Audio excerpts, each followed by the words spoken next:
Assalamu alaikum students. I hope all of you would be great and would be doing good. The preparations would be going very fine. Now, I have to tell you today a few of the things that is to be noted down before the exams start, and these are the list of instructions which have already been given by the CAIES every year, and the students, the candidates have to be taken notice of all these instructions in the first stage. You need to take care of the spelling mistakes if there are some in the statement of entry. Double check your name, your father's name. Then you have to visit the venue before the exam. You must be having a valid ID card, smart card with you, or a passport if you're not the national of Pakistan. But because you are taking Pakistan studies, so you must be national of Pakistan, obviously, and you must be having statement of entry with it.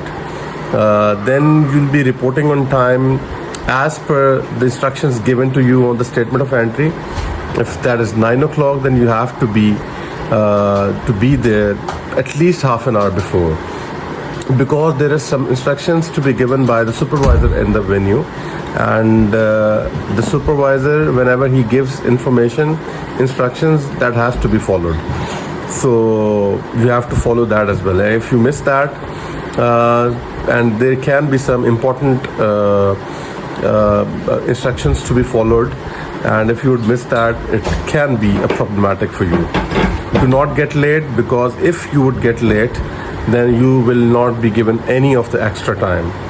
So do not get late. So any of your siblings, your parents, your relatives, your friends, they'll not be allowed to enter into the examination hall or into the assembly area or to the exam venue. They will not be allowed to enter. So if you want to bring them along, so do tell them that they have to wait outside the examination venue. And because there is no designated parking at some places, or a waiting area for the parents or the guardians, so they can wait in the cars or any feasible way they would seem it. If you have accessed the arrangement for something, for example, if a person is disabled and he or a disability has come to him or her, then only the approved person can go into the examination hall. If somebody is involved in impersonation, means if his paper is being done by someone else, then he can be barred from the examination all of his life, and his career would be ruined. And the one who's doing the impersonation, he can be there can be a police case as well for that particular crime. So it is a crime. So one must be avoiding that. And all the question papers and the answer booklets, they must not be removed from the examination hall. You cannot take it along with you. You cannot disturb the other candidates. You cannot have a fight in the examination hall. You cannot argue in a stubborn manner with the supervisor or an invigilator. I always say that supervisors and the invigilators, they are in service of you. So you do take service from them, but do not humiliate them. They will not be humiliating you. They are the professional persons hired by the UK, by the third party in Pakistan, but obviously they represent the British Council, so they would not be in a position to harm or humiliate any of the candidates, so they would not be doing that.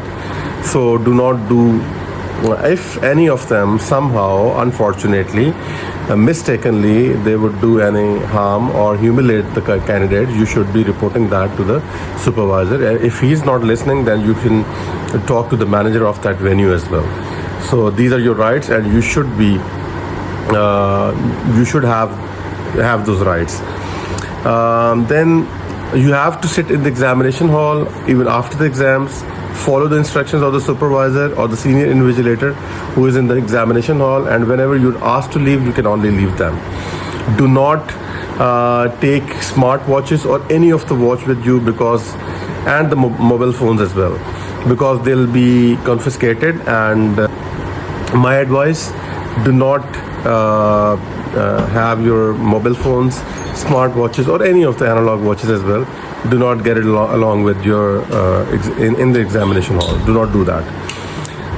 Then the cases of the calculators must not be with you, because there are some instructions given on the back of the cases as well. So you do not have to take the cases with you. And for Pakistan studies, you do not need to have any of the calculator, so do not take it along.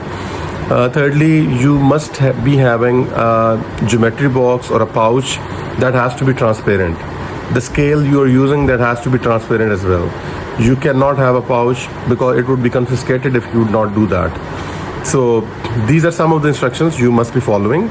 And whenever you go into the examination hall, you check your room, in which room you're going to sit, and then go to that room. And if you are feeling any problem with the chair, do ask the invigilator. Do not get shy of the invigilators. They're in service for you. So if you find any of the problem with respect to your seat, get it changed, because you have to take examination on that seat. You have to be sitting on that seat for 1 hour and 30 minutes. It's a lot of time. So do that as well. So these are some of the instructions which are to be followed. Some are given in the venue letters by the Cambridge examinations, and some is given by me myself, because I've been the part of it before. So hats off to you for your preparations, and I wish that you'll be doing very good in your papers. I will give you another video. I'll make another video for the tips and tricks of the examination. And till then, the fingers are crossed, and you should be preparing hard for the exams now. And let's hope that you'll do good.